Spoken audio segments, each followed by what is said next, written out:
Welcome to the Conscious Radio Network's YouTube channel. Become enlightened, have fun, and tell all your friends and family to share with everyone they know. You can find us on Facebook and stay up to date on our Facebook group, or find us on Twitter, Instagram, and TikTok. Our podcast can be found on Libsyn, iHeart, Spotify, Google Podcast, and more. Most of all, remember to go to our official website at consciousradionetwork.com for podcasts, posts, future shows, and scheduling. We also want to welcome our international audience. Don't stop now and join the community. Subscribe today.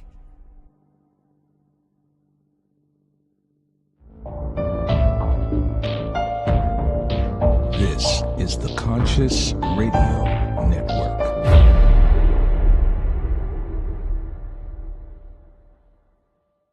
Good morning, afternoon, or evening, wherever you might be on this spaceship we call Earth. Welcome to Conscious Radio Network's podcast series, The Weekly Seance. I'm your host, Reverend Dr. Paul Mekas. If you're tuning in for the first time, please click subscribe, follow, like, share, or comment, and also follow us wherever you listen to your podcast.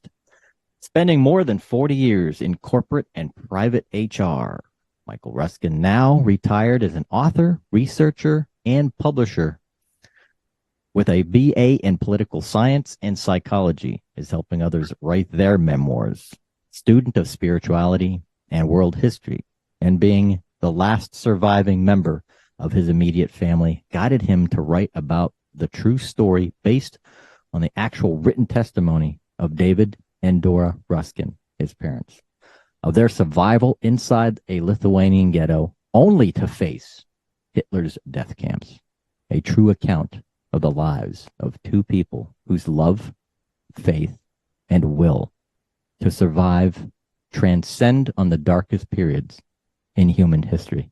Let's welcome to the show today, Michael Ruskin. Good afternoon, Michael. How are you doing? Welcome to the show. Thanks a lot, Paul. Appreciate it. Good seeing you. You're very, very, very welcome. Now, if this happened to me, if this happened to my parents, I mean, I've got a little bit of a history that goes back to that era and some family members. I would write a book too. Definitely. And what got you to write this book, and how did it come about? Well, that's an interesting story, Paul. It started way back in 1993 when my father passed away in Miami Beach. And I ended up going down there with my brother, and we were making arrangements for the funeral. And when I went into his condo to start cleaning out the areas around the condo, we were going to sell the unit eventually. But when I went into his bedroom, I found a envelope in his night table, and inside that night table were documents from doctors and attorneys that were giving testimony about my parents' lives, that they were going to be petitioning the German courts in Munich for reparations of the loss of my sister and my grandparents. Now, a lot of that information I never knew about because my parents rarely ever spoke about their experiences. So you can imagine me sitting on my father's bed, on his bedroom, and actually reading through these documents. Yeah. And it just sent chills down my spine when I found out about exactly what happened when the SS came in and took my sister literally out of the arms of my mother. My sister and my mom were hidden underneath the floorboard of their apartment. All this information are in these documents that they were going to petition the courts with. That night, back in 93, I found those documents, and that became the nucleus of the book. Wow. It was only years later when my brother passed away in 2008. This was years later, realizing I'm the last surviving member of my immediate family, I had to write this book. Otherwise, no one would ever know the experiences my parents faced. And of course, I wanted their legacy to live on. And so I went about to write the book. Man. Can you maybe give a little bit of a detail of one of the first things that really, I mean, it would have grabbed my attention. What was the very first maybe detail that you're willing to share as you were reading some of those documents? Well, in the beginning, they were going into some of the physical and emotional experiences that they had faced. And a couple of the areas was when my father was involved in taking the dead bodies off the electrical fences in Dachau. My father was an electrician, and the Germans kept my dad alive to do a lot of electrical work inside the camp. That's what they did. They took a lot of the captives and they made them work for the German government, the German military. Yeah. And one of the jobs my dad had was to actually go out during the day and actually take the bodies off the electrical fences of those who wanted to commit suicide or those who wanted to escape. He would then take the bodies, put it on a gurney, and then take them to the crematorium where they were burned. Wow. That was all in the documents. And with my my mom, it was more or less she was digging anti-tank ditches for the Germans in Stutthof, which is in northern Poland. Again, I want to make sure to give you a good picture, Paul. Mm-hmm. When my parents made the vow in 1944 in Kovna, which is the capital city of Lithuania back then, there were two sets of trains. One was going towards Dachau, the other was going towards Stutthof, and that's where they made the vow, where if either one were to live, they were to go back to their hometown or where they first met to see if the other one was still alive. Yeah. So my mother ended up in a camp in northern Poland, and she was actually working with my aunt on digging these ditches and also getting involved in cleaning the barracks for the Germans. Wow. Now, when did you start writing this book? How long ago? The book was started in 2018. I had an ebook before that, but I really didn't do much as far as publicizing the book on ebook. So I decided to wait. And then for some strange reason, in 2017 and 18, as I was getting older, because I'm now already in my 70s, I decided that it was time to write the book. Yeah. They can find your website at thevowalovestory.com. That is correct. And there are quite a few pictures on the homepage that shows quite a bit of photographs. Now, are these photographs, some of these photographs I see of your father? If you could maybe describe some of them, I'm not sure if... Let me see if I can pull up. Yeah. For those out there, I mean, I'm sure most of our listeners are quite familiar with the Holocaust, what it is, what it was, and it's horrific. I mean, this is something that I would never want to see any part of our culture, anywhere around the world, ever have to go through this again, ever. And yeah, it's just horrific. And hearing some of the stories and stuff like that, and especially your story, and I mean it's now. Did they? I haven't read the book yet. Did they meet up? Where they were able to get back together? Yeah, what happened was my father was liberated by actually General Eisenhower and his 152nd Infantry that entered Dachau. And my dad was on a death march at the time. And now what happened there, Paul, is when the Allies started to close in on some of the concentration camps, the Germans decided to relocate the captives inside the camps to keep working for the German military. Yeah. So they would move them away from the Allies moving in, and they got closer into Germany. During the death march, they would actually walk them for miles to get to other camps. In my mother's case, when she was up in Stutthof, they actually walked, I was close to 500 marchers to the Baltic Sea, where they were going to get onto a barge to take them to Germany. And what happened there was when they actually reached the Baltic Sea, they were told to actually get in the water and to swim to the barge. It was about 100 yards away from the beach. This information I got from the Holocaust Museum, and what happened there was a lot of them who were already totally exhausted, freezing cold, they were shot in the ocean as they were trying to swim to the barge. My mom was only less than 2 miles away from the beach, and if the Russians didn't come out of they were ambushed along the side of the road, and they were then the Russians end up killing the German guards, and my mother and my aunt ended up surviving. So both my mother and my father went through this death march. What happened after that is that my father then was taken to a hospital, and a couple of weeks later, he went on his mission of looking for my mom, stopping off at these displacement camps where a lot of the refugees were staying to immigrate to other countries around the world. And my father went through Germany, Czechoslovakia, and part of Poland before he met a man at one of the displacement camps where he saw my mother.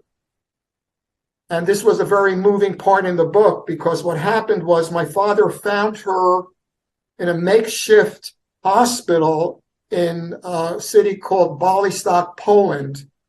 And I remember my mother gave me bits and pieces of what happened. What she told me was when she saw my father, they hadn't seen each other in almost 9 months, and they didn't know if either one was still alive.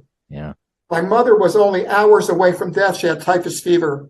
And she looked up at my father and said that she said, "David, are we in heaven?" She actually thought my father was an angel coming down to take her to heaven, and she was hallucinating. It was a very emotional scene because they hadn't seen each other that long. Of course, my father was ecstatic to see her, that she was still alive, but it was a very moving part of the book. Wow. Eesh. Now, I also want to just throw in something else that is very compelling, is that in the country of Lithuania, close to 97% of the Jews of that country perished during the invasion of Lithuania and Nazi occupation. And that was one of the reasons I call my parents a miracle couple, because only out of close to less than 3,000 people survived out of the thousands that lived. And 2 of those were my parents. So it's very compelling, and it was a miracle. Yeah, that is a miracle. Yeah, a miracle of the Holocaust, hence title of the show. Yeah. And 90%, that's amazing.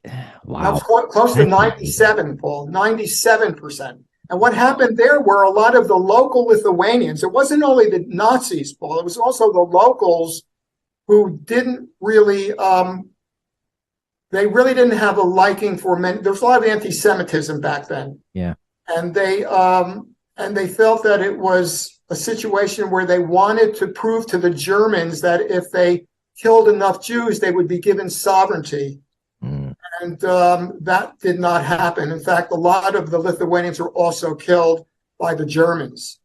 But they did have a hand in killing a lot of Jews when the Germans actually arrived in Lithuania in 1941. So it was a combination of both the Germans and the locals that killed many of the Jews at that point for the next 4 years. That's why it was such a high number. Yeah. Oof. Now, do you have any, as far as this book, has anybody else reached out as far as endorsing this, like the Holocaust Museum, any other news outlets and stuff like that, especially because I think we have like a yearly remembrance, Yeah. and kind of, going out and endorsing this and promoting this, getting this story out and going, hey, because this is an important story. It's very important, because if we erase history, we're just going to be bound to repeat it. So, Correct. I mean, people need to know this. This Right. is history. And it's a blessing that you're sharing this. Well, I think that was my mission in life, was to write their story.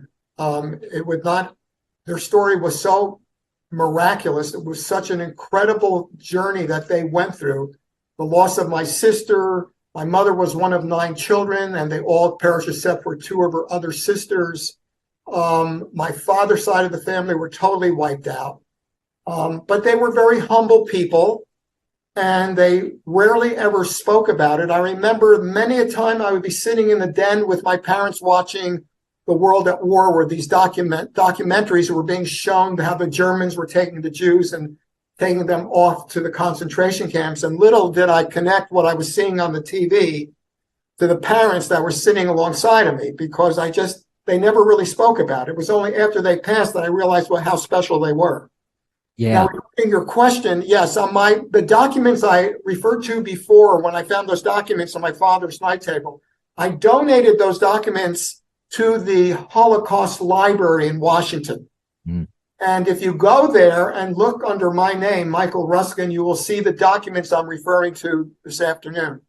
Of course, they endorsed my book. A lot of the photographs in the book had to be approved by the Holocaust Museum. They were not giving out these photos to too many people. And the fact that I donated a lot of the documents, they really were really great in giving me the documents that a lot of people have never seen before. And they're in my book. Yeah. Have you been approached yet as far as turning this book into like maybe a film or a video documentary? Yes, I was approached about a year and a half ago by a film producer in Los Angeles. They were talking about a mini series on HBO or Showtime. I'm sorry, HBO or Netflix. But when he went back to his management, they decided that unless the book sells a lot of books, they wouldn't be able to come up with that kind of funding to make a movie of World War II and all that's involved with my parents' story. But it surely turned their eyes. So I'm thinking that eventually, as the book has been out now for a little bit over a year, and it's doing very well. But that was not the purpose of the book. It was to actually get their legacy alive to other people, for other people to know who they were. If a film comes out of this, that's great. But if not, as long as this book is in the libraries, and of course, this is going to be my legacy too, because when I leave, I never got married, I never had a family, and this book to me is like the child I never had. So it's important that this book gets in the hands of a lot of people. I tell you, I can relate. I mean, I got married once, but not, I never got remarried. I'm the only child in the family. No siblings, and it's like, yeah, I ain't got any family. I'm pretty much the last. I mean, other than, half brothers and stuff like that. It's like, so, and then having some ties too with, like my great grandfather, he changed his name just to escape the Nazi army. So, but yeah.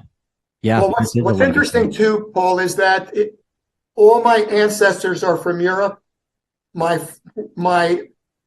mother's side of the family, they come from a long line of rabbinic scholars. Not only my grandfather was a rabbi, but many of his siblings were also, and his family were also rabbinic scholars. And so in my case, I am the only native-born American. If you look at my family tree, they're either all from Russia, Poland, or Lithuania. Yeah. So when you look at the fact that my family tree goes back that far, I'm the last surviving member of my family as an American. Wow. So it's pretty profound. Yes, it is. Very profound. Yeah. Absolutely. And so for anybody, definitely for those who are watching or going to be watching this, definitely go to the website, thevowalovestory.com. That's where you can purchase the book. it's a wonderful awesome, really good website. Got a picture of the book, and the photo library that's on the homepage is incredible. Really cool, really good pictures. Some of them look like some from Auschwitz, some from during the war, some of the camps, your parents. Yeah, it remarkable work that you're doing, my friend. Thank you. There's one picture, Paul, that I think your audience would be very interested in. In 1947, my mother opened up a school in the displacement camp outside of Munich, Germany, called the Fehrenwald Displacement Camp. And this school was to be teaching the orphans whose parents died during the war. During that time, my mother was honored at a ceremony in the displacement camp where General Eisenhower was there along with a number of dignitaries and military personnel.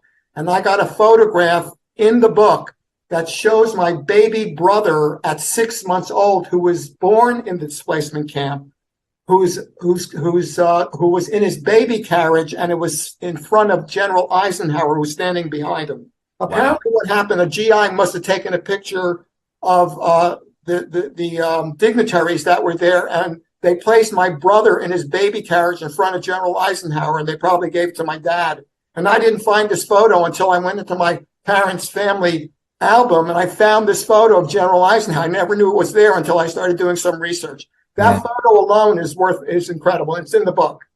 Wow. And there's also a photograph of my mom with her children. She spoke 6 languages, and she was very well recognized. And so she was one of the big contributors of the school opening up, and she was honored that day by General Eisenhower and some people from the UN. Man, 6 languages. That's amazing. Yeah. That's amazing. Well, a lot of people back then spoke a number of languages. In Europe back then, you speak French, Italian, Spanish. I mean, yeah. And it seems like, I talked to a lot of people from Europe, European nations, and other countries in general. It seems like the West just seems to be, I don't know, dumbed down, that nobody, we're forced to just understand one unless you're naturally born with another language, Right. That's right. But I think that's by design. Yeah, I think you're right. But so do you have any takeaways for our audience with your work in the book and what might be coming up in the near future? Well, as you know, I also am writing memoirs for people because, I figure people also would like to get their stories out and told about their families. So that's what I'm doing now.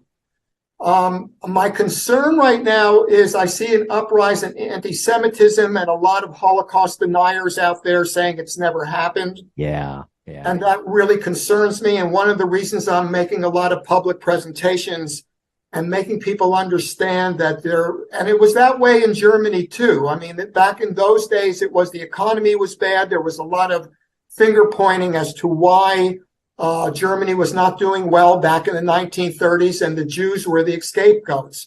I see a lot of similarities now happening in this country with the deniers, and this is a big concern. So I want to make sure that people understand that we need to push back in a way to prove to them that the Holocaust did happen. And that's what I was going to ask you is, do you see history repeating itself? There's a really, really good possibility unless things turn around. And if people feel hopeless enough and there's a lot of uncertainty in the world, things like that do happen. I mean, it's not, the Holocaust is not the only thing that went on in world history. There were other Holocausts too. There have to be someone to blame to rally the troops. And the Jews always seem to be the one to get picked. And so, I'm very concerned. And as I said, when I make my presentations, I make sure people understand that they need to push back and tell people that what they're talking about is absolutely not true. Yeah. And the deniers out there, I started hearing about that quite a few years ago.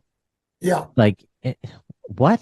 Like, saying that it never happened. I'm going, okay, yeah, what school did you go to? Right. It, They're trying yeah, to they're trying to divide the people. You know, yeah, their theory is divide and conquer. They get people to fight against each other, then they feel they come out the winner. yeah. History repeats itself. Yeah. So, So, and believe me, yeah. Paul, there's so many younger people, high school, college, they really don't understand the Holocaust. Some of them don't even know what the word means. And that concerns me because that's my target audience, is the younger people. Yeah. Because they really don't know much about what happened back then. And Mm, of course, it's one of the darkest periods in human history, and they're not really teaching it that much at the schools. yeah, absolutely. Yeah, yeah. We definitely need to get your story out, and we got an international audience and people of all age groups, and of all races, of all. Like I said, when it comes to race, when it comes to, we are all humans. We are all one. In my opinion, we're all one race. We're all one race. Right. We're the human race. And when our own race does this to ourselves, they're hurting themselves. That's right. What we do to ourselves, we hurt others, and vice versa. And, and I feel too that this book, your story, what you have to tell the world is a mirror of that. It's to explain this story and allow people to wake up and see what the potentials are, and also help people to sort of remember and go, no, we can't let this happen again. That's what I said. That's what you were talking about in the beginning. This to me is a spiritual book. It's my parents' strength of the human spirit, their love, their courage, their faith. That was the only reason they made it through 4 years of a ghetto and almost a year in a concentration camp, and the loss of their family. The fact that they came to this country and still live productive lives is truly, truly a miracle. Yeah. Yeah.